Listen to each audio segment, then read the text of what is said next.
வாழைப்பழம் படைப்பதற்கு என்ன காரணம்னு தெரிஞ்சுக்கலாம். மற்ற எந்த பழமாக இருந்தாலும் சாப்பிட்டு விட்டு கொட்டையை எறிந்தால் மீண்டும் முளைக்கும்.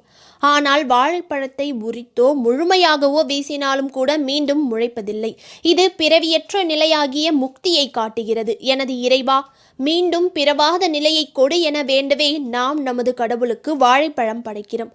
அதே போல தேங்காய்க்கும் அந்த குணம் உண்டு.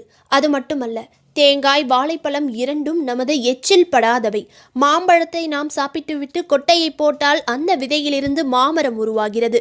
ஆனால் தேங்காயை சாப்பிட்டுவிட்டு ஓட்டை போட்டால் அது முளைக்காது. முழு தேங்காயிலிருந்து தான் தென்னை மரம் முளைக்கும். அதே போல வாழை மரத்திலிருந்து தான் வாழைக்கன்று வரும். பழம் கொட்டை என்பது கிடையாது. அப்படி நமது எச்சில் படாத இவற்றை இறைவனுக்கு உகந்ததாக நமது முன்னோர்கள் படைக்கும் மரபினை உருவாக்கி இருக்காங்க.